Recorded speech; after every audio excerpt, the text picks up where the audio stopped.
بسم اللہ الرحمن الرحیم۔ ناظرین، یہ وہ عظیم واقعہ ہے جب انسان کی اللہ تعالیٰ سے ملاقات ہوئی، جب اللہ کی تجلی کے سارے پردے ہٹ گئے اور وہ نور جسے دیکھ کر حضرت موسیٰ علیہ السلام پر غشی طاری ہو گئی تھی۔ وہ کون سا مقام تھا جہاں اس کائنات کے مالک کا ظہور ہوا تھا، اور اس جگہ کی کیا حالت ہوئی تھی؟ تو ناظرین، جب حضرت موسیٰ علیہ السلام کو مصر سے جلا وطن کر دیا گیا تھا تو آپ مدین چلے گئے تھے، جہاں آپ نے حضرت شعیب علیہ السلام کی بیٹی صفورہ سے نکاح کر لیا تھا اور پھر وہی بس گئے۔ مدین میں آپ 10 سال تک مقیم رہے، اور اس کے بعد حضرت موسیٰ علیہ السلام کو اپنے والدین اور لوگوں کی یاد شدت سے پریشان کرنے لگی، لہٰذا آپ نے مصر واپس جانے کا ارادہ کر لیا۔ چنانچہ حضرت موسیٰ علیہ السلام نے مدین سے مصر کی طرف سفر کا آغاز کر دیا۔ ناظرین، یہ سفر انتہائی مشکل تھا۔ سفر کی ایک رات تھی جس میں تیز ہوائیں چل رہی تھیں اور موسم بھی سرد تھا۔ آپ علیہ السلام کوہ طور کی جانب بڑھ رہے تھے۔ طور اس راستے میں واقع تھا جو مدین سے مصر کی طرف جاتا ہے۔ جب آپ علیہ السلام طور کے پہاڑ کے نزدیک پہنچے تو راستے سے بھٹک گئے، اور آگ کا بھی کوئی انتظام نہ تھا۔ ناظرین، یہ رات حضرت موسیٰ علیہ السلام پر بہت سخت تھی۔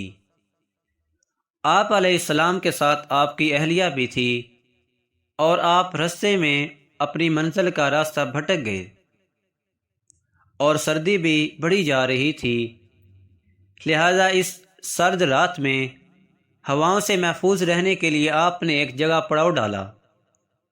وہاں آپ علیہ السلام نے پتھروں کو رگڑ رگڑ کر آگ جلانے کی کوشش کی، مگر اس میں ناکام رہے، کیونکہ سردی کی شدت اور ہواؤں کا زور بہت زیادہ تھا، اس لیے آگ نہ جل سکی۔ حضرت موسیٰ علیہ السلام کی اہلیہ جن کا نام صفورہ تھا، وہ بھی امید سے تھی، اس لیے حضرت موسیٰ علیہ السلام بہت پریشان ہوئے، اور اس وقت آگ کے ہونے سے روشنی اور گرمی مل سکتی تھی۔ ناظرین، جب حضرت موسیٰ علیہ السلام نے ادھر ادھر دیکھا تو دور آگ جلتی ہوئی نظر آئی۔ اس آگ کو دیکھ کر موسیٰ علیہ السلام کو لگا کہ شاید وہاں کوئی اور مسافر موجود ہے جس نے آگ جلا رکھی ہے، شاید اس سے ہمیں کوئی مدد مل جائے یا ہمیں وہ راستہ بتا دے۔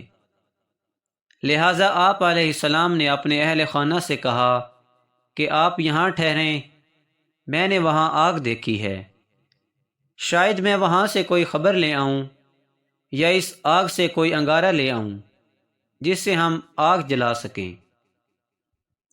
چنانچہ حضرت موسیٰ علیہ السلام اس کے حصول کے لیے چل دیے۔ یہ راستہ نہایت ہی پتھریلا اور نشیب و فراز والا تھا۔ آپ نے جب اسے پار کیا اور وہاں غار نما جگہ کی طرف بڑھے جہاں سے روشنی آ رہی تھی، جب آپ علیہ السلام اس روشنی کے قریب پہنچے تو دیکھا کہ ایک سرسبز جھاڑی آگ کی لپیٹ میں ہے، اور آگ پوری آب و تاب کے ساتھ بھڑک رہی ہے، لیکن وہ درخت کو راکھ کرنے کے بجائے اس کی خوبصورتی میں اضافہ کر رہی ہے۔ ایسا لگتا تھا کہ درخت روشنی سے جگمگا رہا ہے۔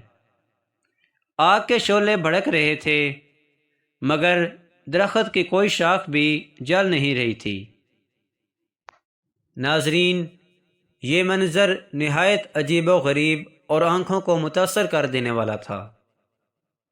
چنانچہ حضرت موسیٰ علیہ السلام حیرانی کی حالت میں اس درخت کی طرف دیکھے جا رہے تھے، اور پھر اچانک سے وہاں سے ایک آواز آئی کہ اے موسیٰ، میں ہی تیرا رب ہوں، جوتیاں اتار دے، تو وادی مقدس میں ہے۔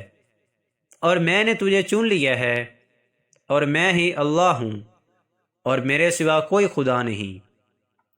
پس تم میری بندگی کر اور میری یاد کے لیے نماز قائم کر۔ اللہ نے خود حضرت موسیٰ علیہ السلام سے کلام کیا اور اپنے بندے کو حکم دیا کہ یہ جگہ پاک اور مقدس ہے، اور آپ کو اللہ نے نبی چن لیا ہے تاکہ آپ علیہ السلام مصر کی طرف جائیں اور فرعون کو اللہ سے ڈرائیں۔ نیز اب سے موسیٰ علیہ السلام کی حفاظت خود اللہ رب العزت کے ذمہ ہوگی۔ پھر اللہ تعالیٰ نے حضرت موسیٰ علیہ السلام سے فرمایا، اے موسیٰ، یہ تیرے ہاتھ میں کیا ہے؟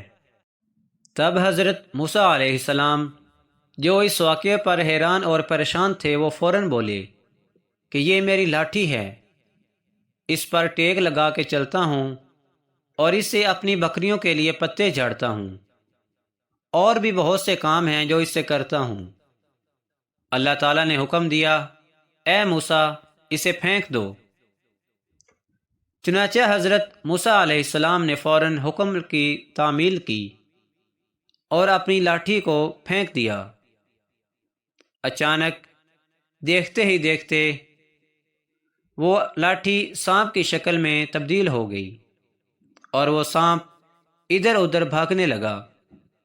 اس پر حضرت موسیٰ علیہ السلام ڈر گئے اور پلٹ کر بھاگنے لگے۔ پھر اللہ تعالیٰ نے ارشاد فرمایا، موسیٰ، پلٹ آؤ اور خوف نہ کرو، تم بالکل محفوظ ہو، اور اس لاٹھی کو پکڑ لو اور ڈرو نہیں، ہم اسے پھر ویسا ہی کر دیں گے جیسا کہ یہ پہلے تھی۔ جب حضرت موسیٰ علیہ السلام نے ڈرتے ڈرتے اس سانپ کو پکڑا تو وہ پھر وہی سے عصا یعنی لاٹھی کے شکل میں تبدیل ہو گئی۔ پھر اللہ تعالیٰ نے حکم دیا کہ اے موسیٰ، اپنے گریبان میں اپنا ہاتھ ڈالو، وہ بغیر کسی عیب کے چمکتا ہوا نکلے گا۔ حضرت موسیٰ علیہ السلام نے حکم کی تعمیل فرمائی اور اپنا ہاتھ اپنے گریبان میں ڈال کر باہر نکالا تو ایسا نور اور چمک نکلا جو کہ بے مثال تھا۔ لہٰذا یہ دو معجزے حضرت موسیٰ علیہ السلام کو عطا کر دیے گئے۔ ناظرین، جب حضرت موسیٰ علیہ السلام نے اپنے رب سے کلام کیا اور طور سے واپس لوٹے تو کوئی شخص بھی آپ کے چہرے کی طرف دیکھ نہ پاتا تھا۔